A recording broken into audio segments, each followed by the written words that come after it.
بسم اللہ الرحمن الرحیم باب فی المسح علی الخفین اعلاہ و اسفلہ۔ دوسرا مسئلہ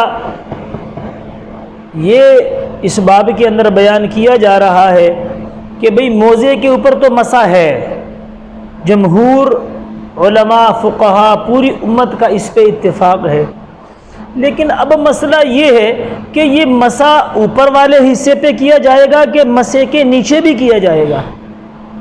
بات سمجھ میں؟ اب اس بات میں اختلاف ہے۔ تو امام مالک اور امام شافعی رحمۃ اللہ علیہ فرماتے ہیں کہ مسح اوپر بھی ہوگا اور نیچے بھی ہوگا، موزے کے اوپر بھی مسح ہوگا اور موزے کا جو تلوا ہے نیچے اس پر بھی مسح ہوگا۔ لیکن یہ دو امام یہ بات ضرور کہتے ہیں، یعنی امام مالک اور امام شافعی رحمۃ اللہ علیہ، کہ موزے کے اوپر مسح کرنا اصل ہے، موزے کے اوپر مسح کرنا اصل ہے اور نیچے مسح کرنا مستحب ہے، سنت ہے۔ اور اگر کسی نے اوپر مسح کیا اور نیچے نہ کیا تو اس کا مسح ہو گیا، اور اگر کسی نے نیچے مسح کیا اوپر نہیں کیا تو اس کا مسح نہیں ہوگا۔ بات سمجھ میں؟ اور امام ابو حنیفہ رحمۃ اللہ علیہ اور امام احمد بن حنبل رحمۃ اللہ علیہ یہ فرماتے ہیں کہ مسح صرف اوپر ہوگا، نیچے مسح کرنا نہ سنت ہے نہ مستحب ہے۔ مسح کدھر ہوگا؟ صرف اوپر ہوگا۔ اور دلیل کیا ہے کہ دیکھیں، صرف یہ حضرت مغیرہ بن شعبہ رضی اللہ تعالیٰ عنہ کی جو حدیث ہے، جو تبوک کا واقعہ ہے، غزوہ تبوک کے موقع پہ جو پیچھے آپ پڑھ چکے ہو، 60 آدمیوں نے یہ حدیث مغیرہ بن شعبہ رضی اللہ تعالیٰ عنہ سے کیا کیا ہے؟ نقل کی ہے۔ اور 60 کے اندر سوائے ایک راوی کے جو اسفل کی قید لگاتا ہے، باقی ایک کم 60 راوی جو ہے یہ قید نہیں لگاتے۔ بات سمجھ میں آئی؟ ایک کم 60 آدمی ایک طرف ہیں جو صرف کہتے ہیں کہ مسح، حضرت مغیرہ بن شعبہ نے کیا کہا؟ وَمَسَحَ عَلَى الْخُفَيْنِ، بس۔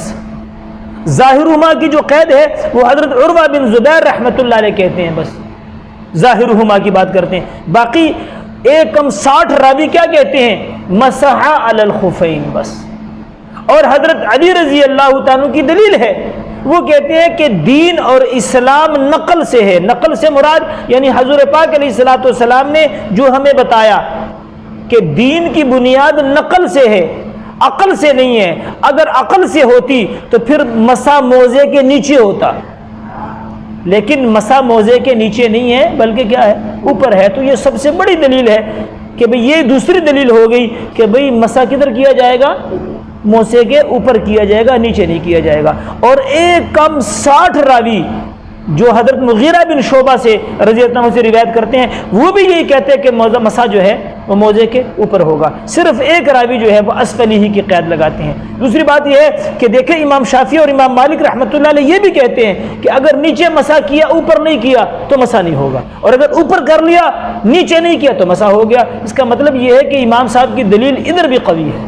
تو مسئلہ یہ ہے کہ موزے کے اوپر مسح کیا جائے گا، نیچے مسح نہیں کیا جائے گا، نیچے مسح نہیں کیا جائے گا۔ موزے کے صرف اوپر 3 انگلیاں گیلی کر کے اس کو کھینچ دیا جائے گا، اور یہی موزے کا طریقہ ہے۔ تھوڑا سا